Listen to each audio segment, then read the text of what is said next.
I watched 84 Frankenstein movies so you don't have to. And believe me, some of them were pretty bad. Join me for a countdown of the worst, from the merely bad to the really bad to the truly awful, in 3 different categories: indie films, foreign films, and Hollywood movies. At the end, we'll pit the worst in each category against each other to see who ends up on the bottom of the dung heap.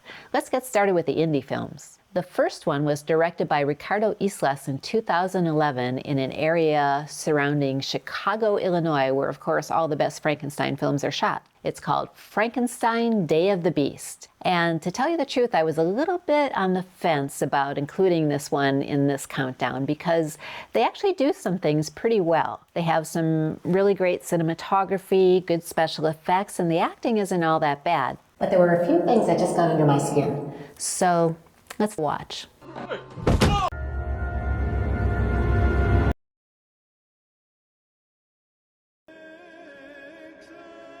Why is God allowing this to happen? You don't go to church on Sunday? But we all need to pay for our sins.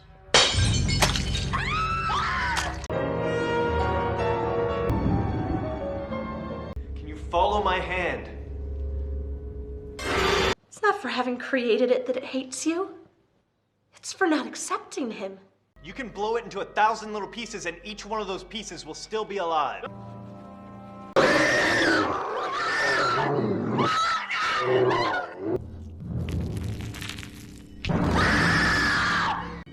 I think it wants to breed. No. Grab the woman. We know what the monster wants, Doctor. Only we intend to give it to him.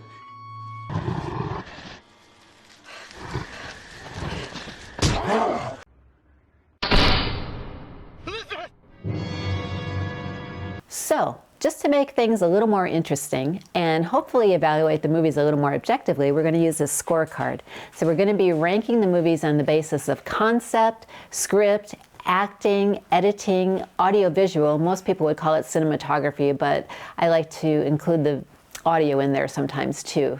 So audiovisual or AV, and watchability. So the concept wasn't too bad. You know, the idea of a Frankenstein who wants to mate with Elizabeth Frankenstein on her wedding night, that's pretty horrifying. But what really killed it for me was the script.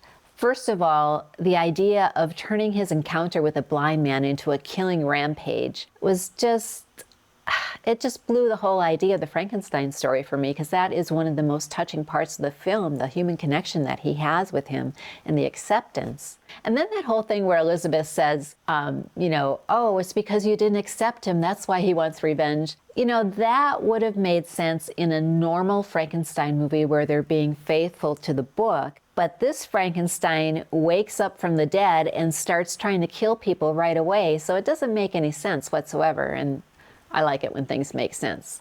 So anyway, this is how we score this movie. +1 for concept, -2 for script for the reasons I already said. Acting +1 for an indie film, not too bad. The editing was pretty good. They had some really cool scenes there. Nice cinematic effects. The audio visual, I'm giving that a +2 because of the cinematic effects. And the monster, okay, the mask wasn't that great, but he was passable. Watchability, I'm going to give it a +1 because it does have a lot of tension in it. So all that together, the total score for this movie is a +4. Now the next 3 are kind of in the category of so good they're bad. The first one is Rock and Roll Frankenstein, written and directed by Brian O'Hare in 1999. Let's have a look. We're talking about taking some of the greatest rockers the world has ever seen and putting their best parts together. I needed a way of rejuvenating deteriorated corpses if I was gonna do things with them.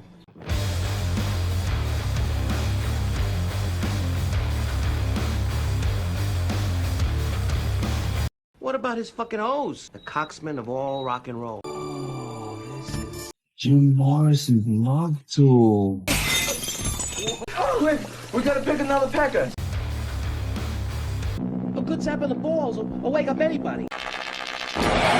Thank you very much, ladies and gentlemen. Oh, you want it doggy style. Something like that. I got jig hands. My legs are too short. And I can't stand my hair. How about turning the other cheek now, Padre? Due to a fucking major Iggy fuck-up, you were equipped with a Fairy Queen's hose. You can't keep me on ice forever. I'm horny. Shut up. Thank God Almighty, I'm free at last! Great concept. Taking bits and pieces of all the defunct rock and roll stars, putting them together and making a superstar. Not bad. The script, however, I give a -1. Concept +1, script -1, because they drop the F-bomb like every other sentence, and it has a lot of frat boy humor. It does have some funny moments, but most of the humor is pretty sophomoric. Acting, I give 0, and 0 just means it's about what you'd expect for an indie film. Editing, too, 0. AV, audiovisual, I give a +1 because they had some pretty cool effects. Watchability, +1, it was funny. And Saving Grace, it was a funny movie, and it had some nice themes about finding yourself and self-acceptance and everything. So give that another +1, and their total score is +3. The next movie is Las Vegas Frankenstein, directed by Tom Devlin in 2023. Let's take a look. You see this shit? He reanimated a dead body. And I'm gonna do the same thing. If you wanna get a little head. Yeah, you like that, don't you? Yeah. Voila! It's like jump-starting the soul. Energy, baby. Frankenstein. Wiener Schnitzel. Don't believe everything you see. You ain't nothing but a hot dog, baby. We gotta harvest more bodies to build the ultimate human. These people were nothing! They were bottom feeders! He's alive! Take a picture.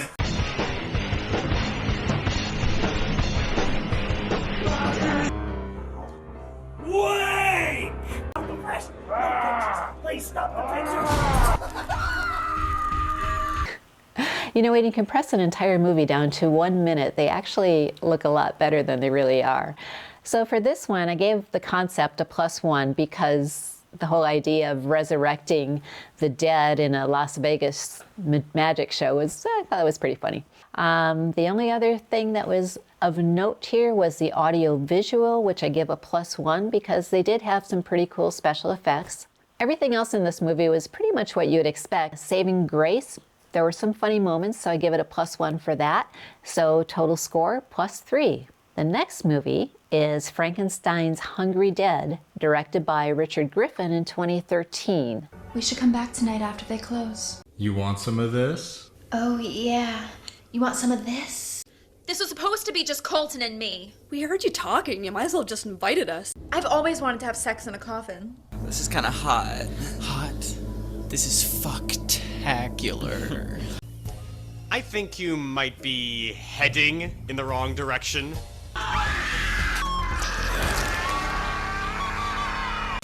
Come and get it, you slimy bastard!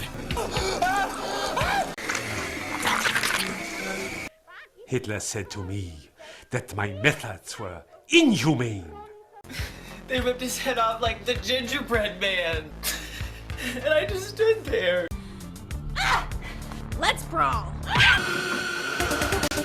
Oh, that's right. You didn't hear. He's alive!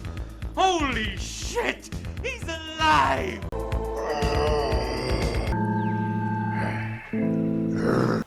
Oh, that was so bad. Okay, scorecard, please. So, teenagers in a wax museum with horrible things happening, not a very original concept. Script, -1. Again, nothing original, a lot of cliched puns and things like that. Maybe funny if you were in the right mood. Acting, -1. You didn't see some of the worst moments there. But audiovisual, +1 because they did have some cool special effects if you're into that gore effect. Saving Grace, it did have some funny moments. Not a lot, but it did have some. So total score, 0. The next 5 are in the category of really bad. The first one of these, directed in 1973 by William Levy, is called Frankenstein. It's a blaxploitation film that came out the year after Blackula, when those kind of things were all the rage. Let's take a look. My fiance was wounded in Vietnam. He was seriously wounded when a landmine went off under him. Oh, I'm sorry to hear that.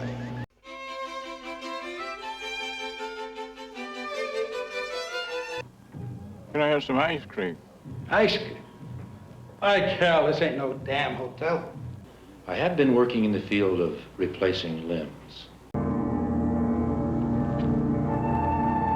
I love Eddie, and as soon as he's well, we're going to be married. All right, Winifred. How are you feeling tonight? I don't feel right.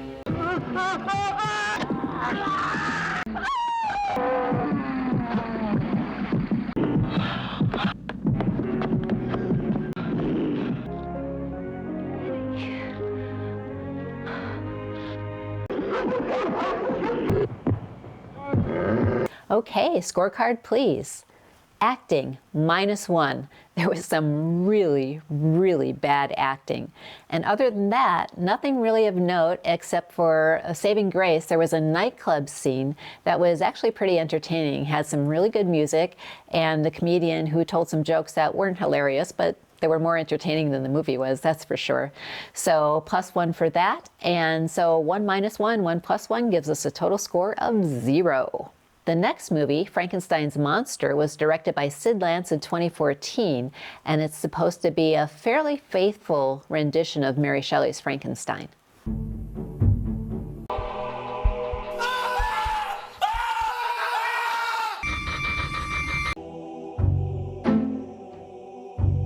Instead of being magnificent, my creation looks deformed. In this twisted body, I plan to spark a being. You never planned to accept me, you hypocrite! I would have given my life to receive love like yours. You've lost your brother, and yet you are compassionate to her. Creator! I'm alive! I need someone to share my life with! Not even you, my creator, will grant me that.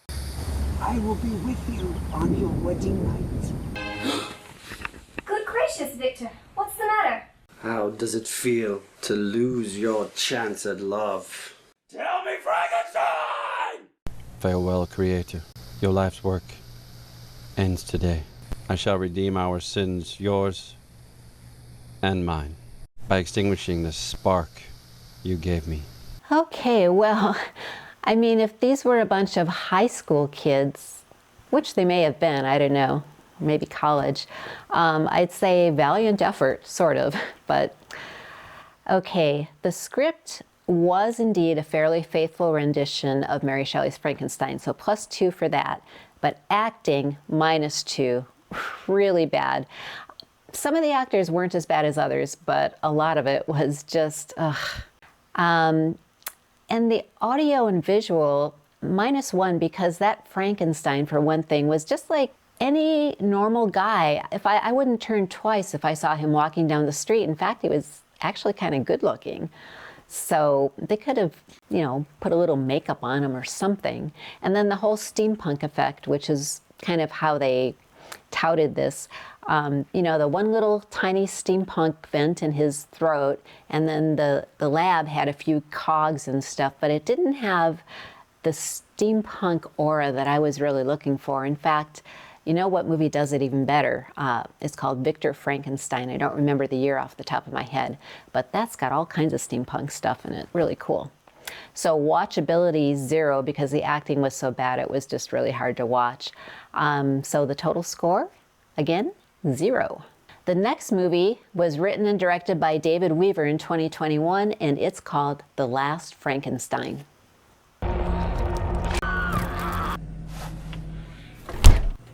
Love the editing. I think it's really cool the way they focus on the empty wall after somebody leaves the room. Amazing cinematography. I need something done. In exchange, I can provide you with more narcotics than you've been getting. Hospital be expecting a body. That'll be your concern. Both must be in my lab no more than an hour post-mortem. It's necessary that he suffer no injuries to his body from the neck down. Son, you be careful now, okay? I will, Mom. What are we doing? Transplanting of a brain into a host body and reanimating. That's not possible. The damaged skin and bones from the head. You can talk to me if you want. No, but thanks. Do you understand me?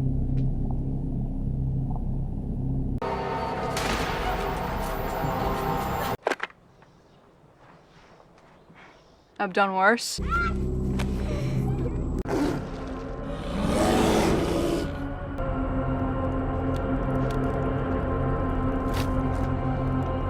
Whoa, Frankenstein versus the bear. Okay, scorecard.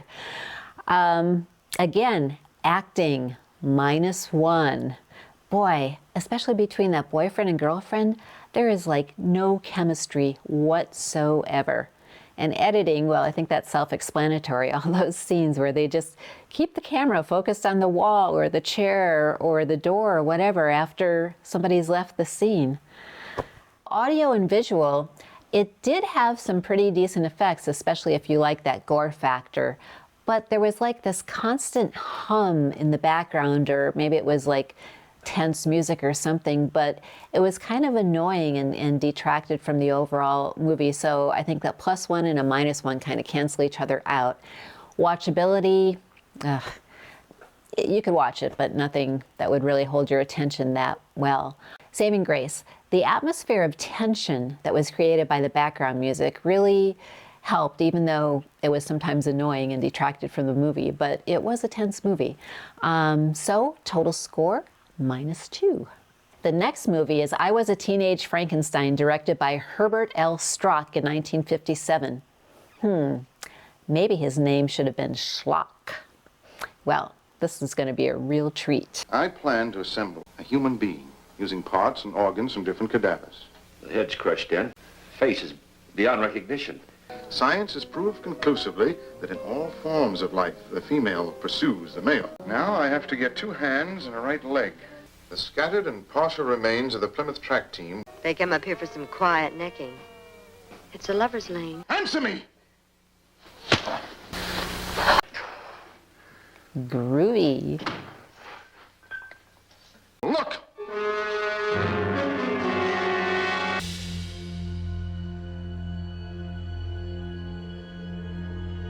I thought the great man could spare his fiancée a few moments. You hurt me. But I also fed you. Poor Margaret. You've done your work well. You'll be able to pick the face that pleases you. I know what's best for you.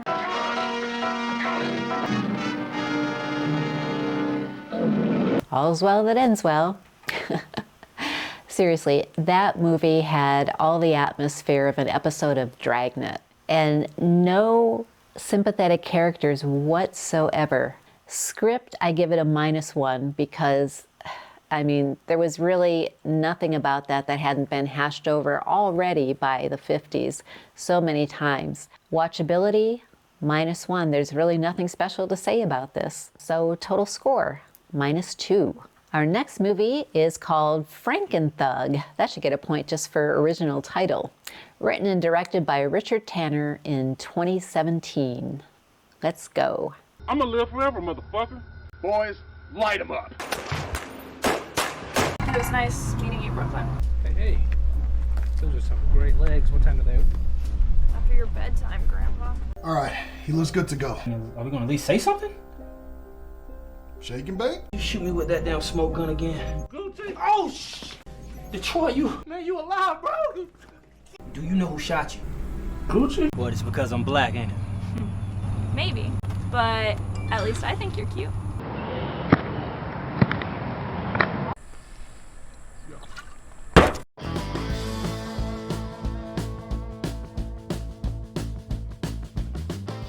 You know, that's my thing, you know. I'm a spiritual man.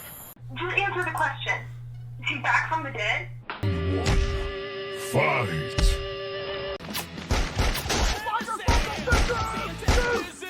Gucci! Frankenstein headbutting with a gorilla, or a guy in a gorilla suit. Oh boy. The concept was actually pretty decent. It's like West Side Story with Frankenstein. +1 for that, but -1 for the script. I mean, the implementation was just horrible. The dialogue just didn't have anything going for it, and acting was just as bad.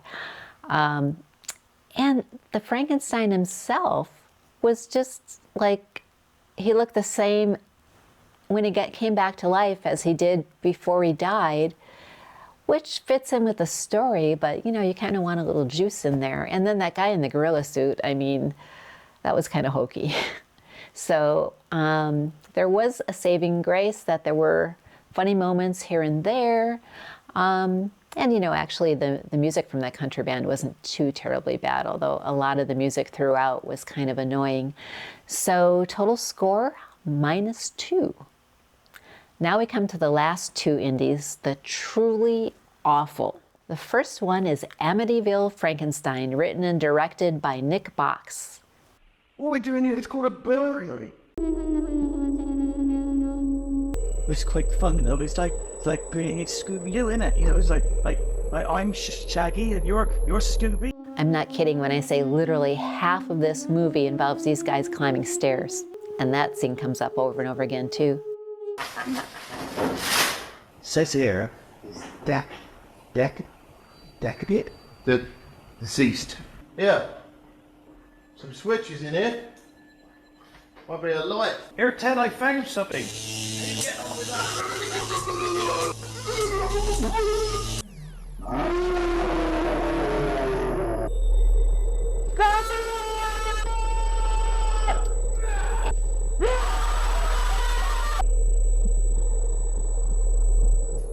We ain't denying, and you've done nothing except rubber off like a couple of teenagers. I just don't know what to say. Scorecard, please. Concept. Was there a concept? Not that I could tell. -2. Script, -1. Just lame jokes and talking about hot chocolate and whatnot. Editing, again, -1. They could have cut out all of those stair scenes and made the movie half as long. Audio and visual, most of this movie was too dark to even see what was going on. The saving grace was that there were 1 or 2 kind of funny moments, not super funny. So all in all, total score, -6. Now, we come to the very worst Frankenstein indie film of all time, in my opinion. Frankenstein Island, written and directed by Jerry Warren in 1981.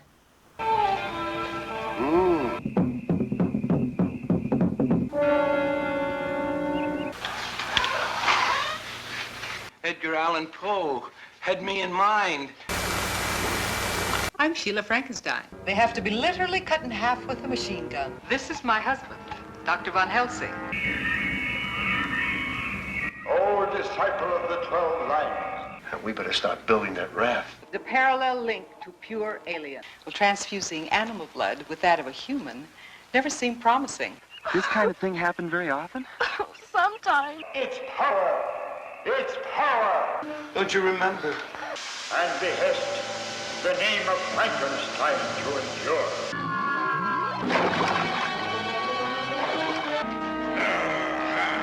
They've completely disappeared. Holy cow. If you thought it couldn't get worse than Amityville Frankenstein, you were sorely mistaken. Concept on this one, -3. Basically, a bunch of bikini-clad, only female aliens that seem to be happy to serve meals and drinks and anything you can think of to these guys who happen to wash up on the shore. And then Frankenstein's daughter married to Van Helsing and trying to find the elixir of youth, putting alien blood in Van Helsing's body so he can live forever. And then they just disappear at the end. I don't know. So overall watchability, I gave it a -2 because it has sort of a made-for-TV feel to it. Kind of the thing you would watch on a Sunday afternoon when you have absolutely nothing else to do. And then, even then, it would make you depressed. So, total score for Frankenstein Island, -7. So that's it for the indies. Now we come to the foreign Frankenstein films. So there are not as many bad foreign Frankenstein movies as there were indies, but I think you might notice some recurring patterns here. So let's get started with the first one, which is a Dutch movie shot in Prague in 2013 and takes place in Russia. This one is called Frankenstein's Army, written and directed by Richard Rafforst. Hope I'm pronouncing that correctly. I think it's black. I don't think you can see it. Who gives a fuck about stripes? Who gives a fuck about this doctor? Fuck you! How many were there? We don't know. He keeps making more.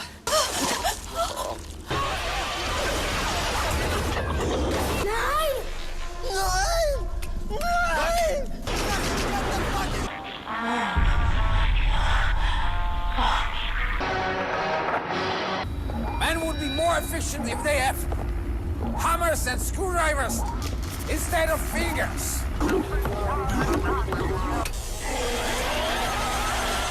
Which of these two is a better communist? This one is a better communist. No! Man of vision is always misunderstood. Your sacrifice will not be forgotten. I swear, I'll kill you. I swear I'll kill you! On the left side, the communists. On the right side, the Nazis. So there you have it, world peace through brain surgery. Okay, I give this one a +2 for concept because the idea of Nazis using Frankenstein combo devices, you know, like fans and screwdrivers and all that kind of stuff to fight the enemy is just too crazy. And they made it really scary too. So the whole Nazi thing going on, plus the Frankenstein monster thing going on, that was killer. The script, however, I'm going to give a -1. The dialogue wasn't that great, and again, there were F-bombs all over the place, and I don't think it's funny, I don't think it's intelligent, I don't know, it does not entertain me. The story also was kind of unfocused and hard to follow until the very end.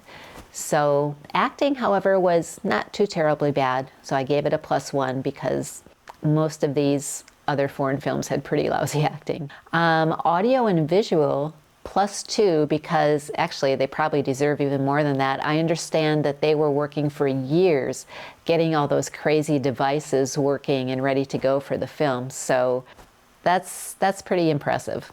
Watchability, however, I gave it a -1 because half the time I couldn't understand what was going on. Saving grace, though, was there was a lot of tension. And gore factor. For all you horror fans out there, you might like that. So the total score for Frankenstein's Army, +4. The next movie comes from Spain. It was written and directed by Jesus Franco in 1972, and it's called Dracula, Prisoner of Frankenstein.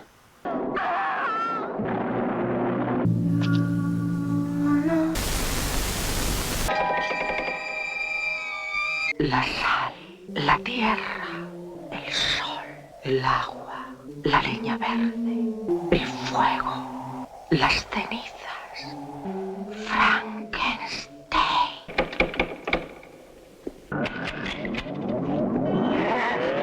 Et badaboum, ça va.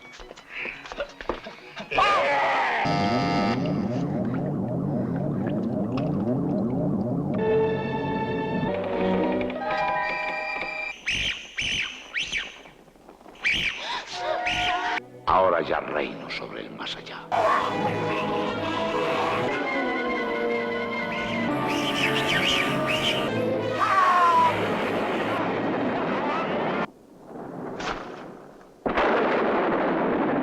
Okay, I don't really have a lot to say about this movie.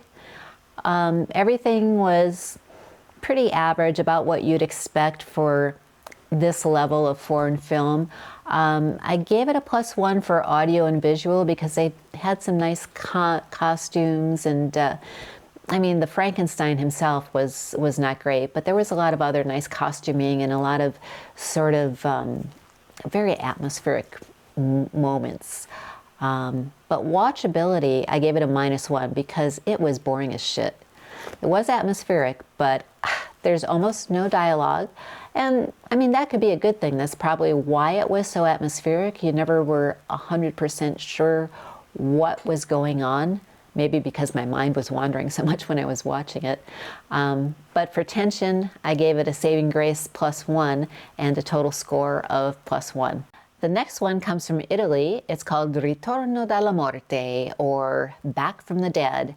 Its English version is called Frankenstein 2000, and it was directed by Joe D'Amato in 1992. I'm going to have some other tests done next week.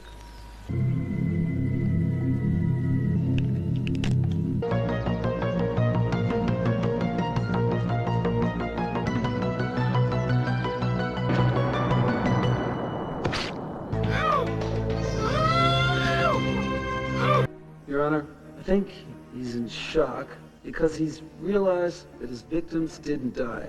For God's sake, Rick, talk to her. I love you.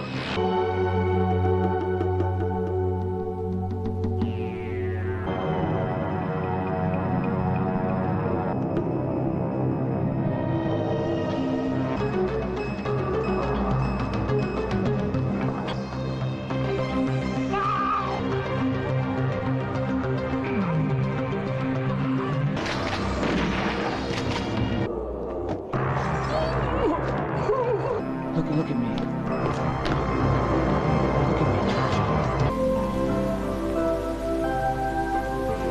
I actually really enjoyed this movie.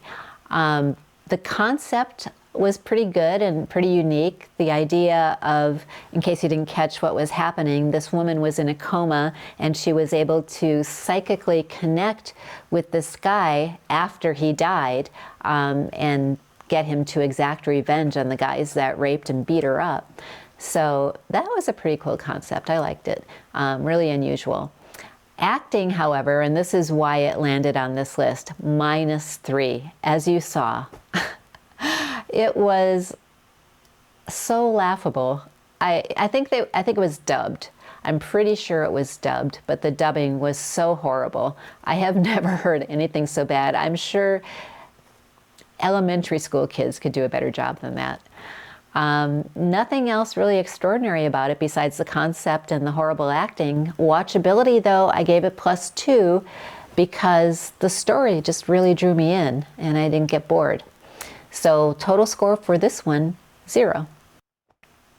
Now, our next foreign film comes from Mexico. It's actually a TV movie that was produced in 1972.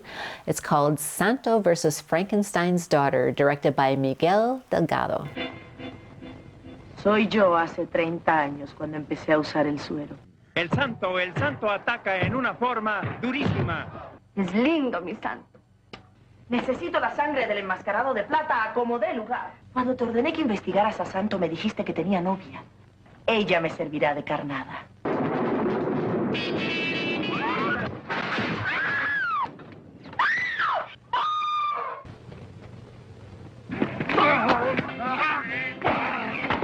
Podría llevarse una desagradable sorpresa. No creo que sea usted frágil, ni que sea mujer. ¡Que me pida perdón! Harás lo que yo te mande. Concéntrate. Y su amor rompió las cadenas de tu fuerza hipnótica. Juro por Satanás que acabaré contigo. Le quitaron el distribuidor. Malditos. En cuanto pueda, volveré por ti. So basically, all-star wrestling with Frankenstein. Seriously, this is the kind of movie that used to come on TV when I lived in Mexico, and it would seriously motivate me to get out and about, even if it was raining. These kind of things are so depressing. But that Santo guy actually was an all-star wrestler in Mexico, so I guess he's some kind of a celebrity and brought his name to the project. But the concept, you know, the daughter of Frankenstein trying to find the elixir of youth to keep herself young forever by getting the blood of an all-star wrestler to strengthen her while using a Frankenstein to fight off her enemies. Just a little bit too ho-hum, in my opinion. Acting, -1. And total score, -2.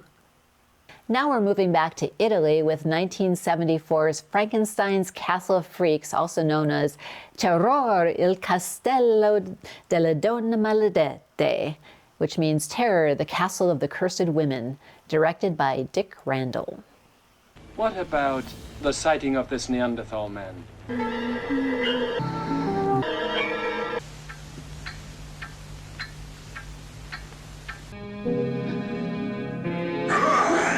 You have to leave. But I have nowhere to go.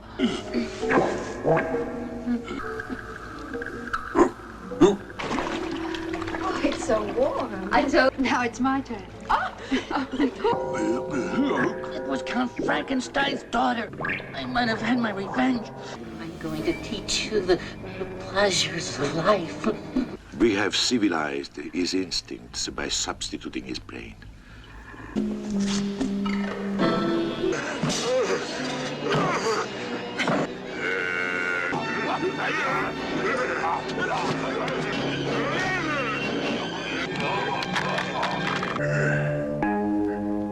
Almost out.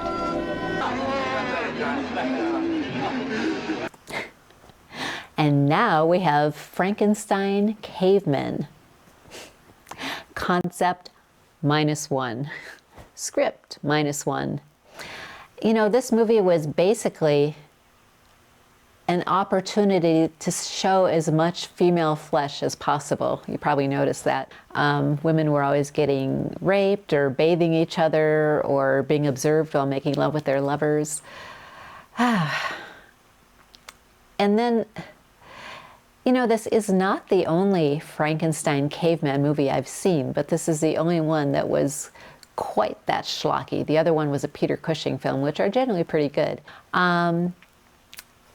But there's really not a whole lot to say about this one. Did you get what happened there, though? They took a regular guy's brain and put it in the caveman. So he was the good caveman, the Frankenstein caveman, as opposed to the bad caveman who had all those, you know, caveman instincts. And they fought it out and he won, but then, of course, he gets destroyed by the evil villagers.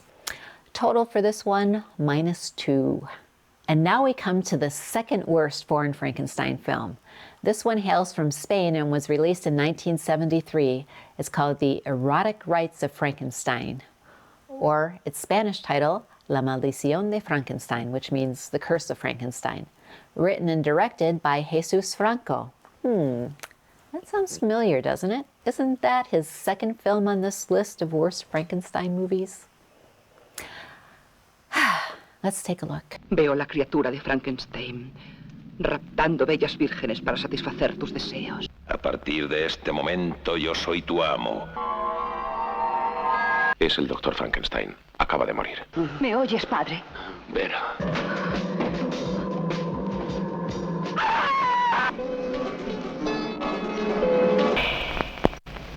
El nombre de tu asesino. Este hombre se llama Cagliostro. ¡Golpea más fuerte! Ácido sulfúrico.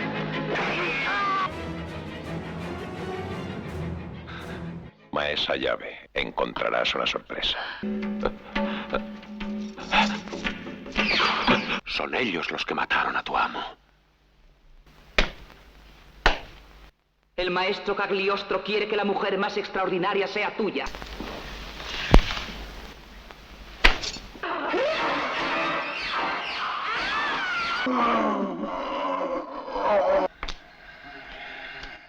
Well, if you thought the last movie was all about sex, this one was even more so. I give the concept a -1 because it was so convoluted. They're mixing Cagliostro, who, if you don't know who he was in the Middle Ages sometime, maybe not quite that far back, and he was kind of a charlatan who dabbled in esoteric rites and stuff like that, and probably ripped a lot of people off. But they have him trying to take over Frankenstein's monster and rule the world while providing sexual prey for his vampire cohort and waking up Dracula and trying to get the Frankenstein monster to mate with his new female Frankenstein. It was all over the place. And I have to say, bored the crap out of me. So concept -1, script -1. The audio and visual, I mean, that silver paint was about all they did for makeup on Frankenstein's monster. He looked more like a Tin Woodman than he did like Frankenstein. So Watchability, -2. Again, super boring. The only saving grace in this one was that it did have a lot of atmospheric tension, so I gave it a +1 for that. But the total score still comes out at -5. And now, last but not least, we come to the very worst of our foreign Frankenstein films. This one from Italy, released in 1972, is called Frankenstein 80 and was written and directed by Mario Mancini. I don't feel ill, not sick at all. We found a donor. And my sister's dead. We did all we could with the usual treatment. Liver. Interrupt the flow of the portal and the inferior cava. Don't bother, honey. Save your strength. Why don't you get undressed now? You must stop this killing. We've got to get out of here. Formaldehyde. Come to think of it, I do remember smelling formaldehyde. The fingerprints on that bloody lancet are two kinds. Two on the very same hand.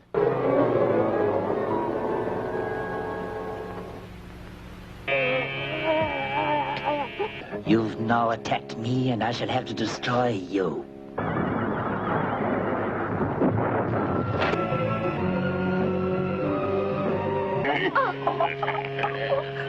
We got here as quick as we could. It's all over, Inspector. Well, somebody on IMDb said, and I quite agree, that the only reason to watch this movie would be as if you really want to see a sex-crazed, murderous Frankenstein monster undergo multiple organ transplants in excruciating detail, one right after the other. There was a scene, I left it out, where he rapes a female butcher with a bone. Yeah, I left that one out. You're welcome. So, concept, -3, script, -1, acting, -2, watchability, -3. All these pointless transplant, well, it's not really pointless, it's what keeps him alive, but still, I don't need to see it in that much detail. I would have become a doctor if I wanted to see that many organs being transplanted.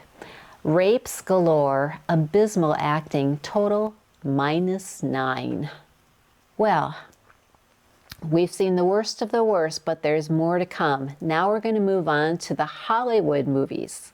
There's only 3 of those, but because these are major big budget productions with major directors and actors, we're going to hold them to a higher standard than the other ones. So the first of these is reputed to be one of the most faithful adaptations, if not the most faithful adaptation of Mary Shelley's Frankenstein. It was produced by Francis Ford Coppola, directed by Kenneth Branagh, and boasts an all-star cast. Robert De Niro as the monster, Kenneth Branagh as Victor Frankenstein, and Helena Bonham Carter as Elizabeth Frankenstein. Sounds pretty good, right? So how did it end up on this list? Well, just take a watch.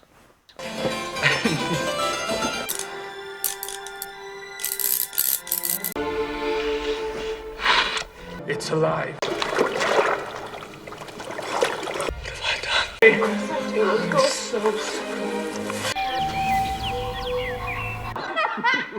I am so very ugly.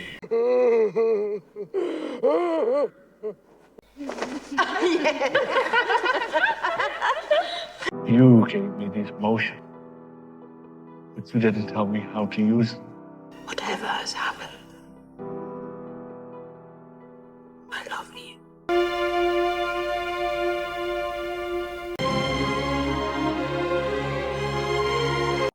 Don't bother to scream.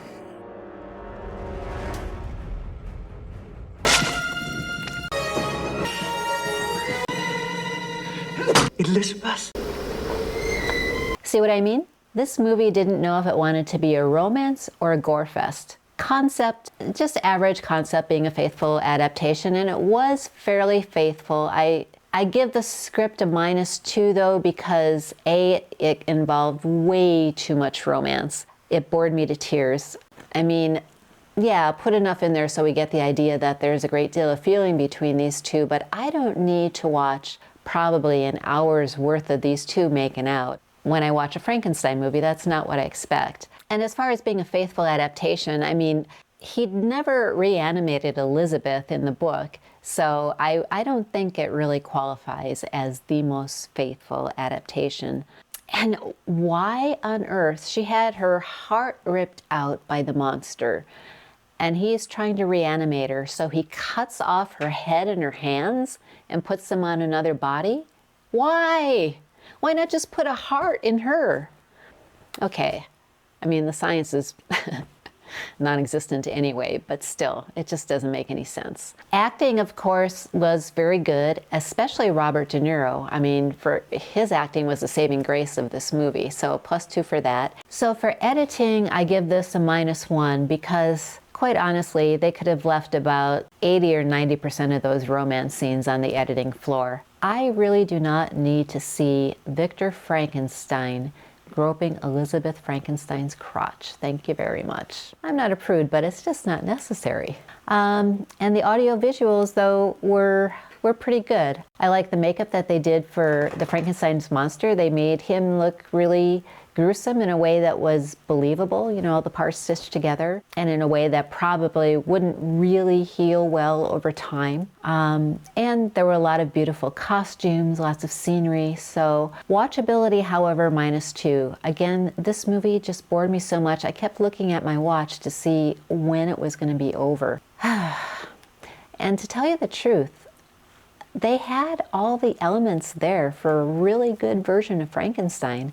If they could have just cut out the extra scenes that were just unneeded and boring, they could have had it. The one saving grace of this movie was Robert De Niro's acting. Unfortunately, the monster was not in much of the film. I would have liked to have seen more of him and have that character developed a little bit more than that sickeningly sweet romance. And, you know, also, Elizabeth seemed more like a 20th century woman than somebody from the early 1800s. I suppose it's feasible because Mary Shelley's mother was actually quite active in the feminist movement, but it just didn't seem to fit the time period for me. And why chop off her head and hands? Anyway, total for this one, -1. So our next movie is not just a Frankenstein movie, but a hybrid monster movie. It is Van Helsing from 2004, directed by Stephen Sommers, starring Hugh Jackman, Kate Beckinsale, and Richard Roxburgh.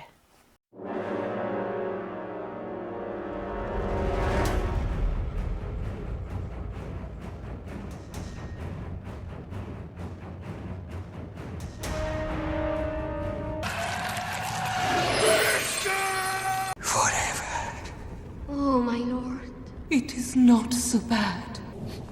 Why does it smell like wet dog in here? It's just my nature. He's a werewolf. He's gonna kill people.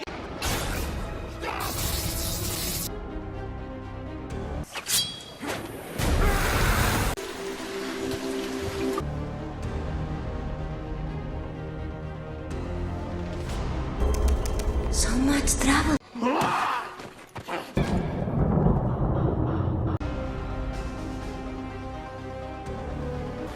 I want to live.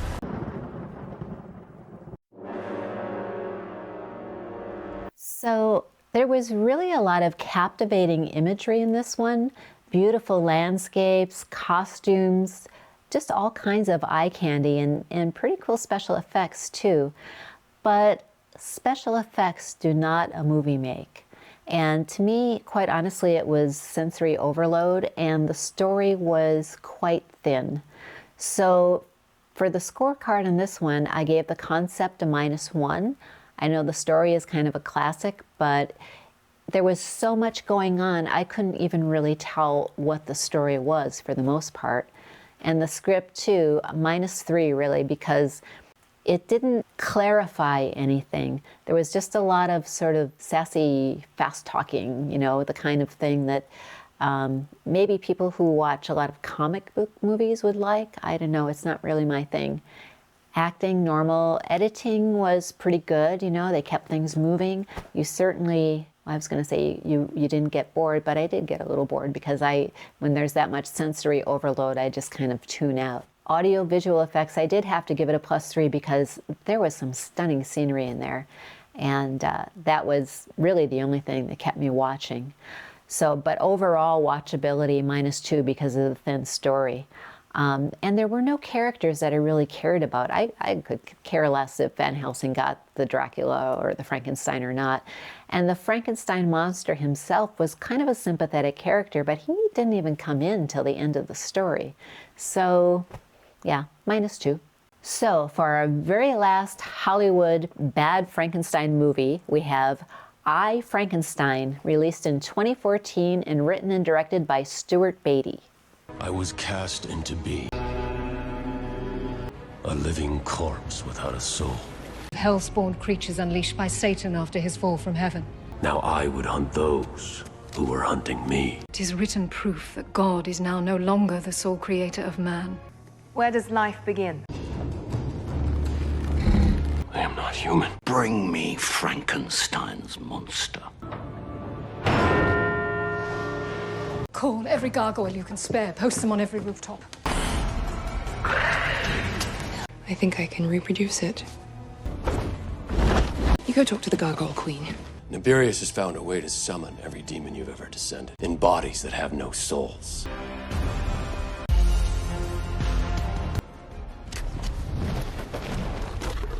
I have been gathering human corpses for centuries. You shall know that I am out there.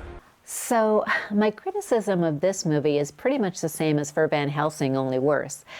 The concept, I give it -2 because it was so convoluted. I mean, you have Frankenstein's centuries-old by now monster somehow caught up in the middle of a battle between demons and gargoyles who look like angels, and the head of the demons is trying to discover Frankenstein's secret to eternal life so he can hatch a bunch of baby vampires and take over the world or something like that. I don't know. It was pretty weird. It did have a lot of eye candy, but not as much as Van Helsing. So every once in a while, as I was starting to fall asleep, my eyes would be caught by some interesting scenery, but it wasn't all that captivating. Script was very thin again, -3. Acting, normal, nothing spectacular.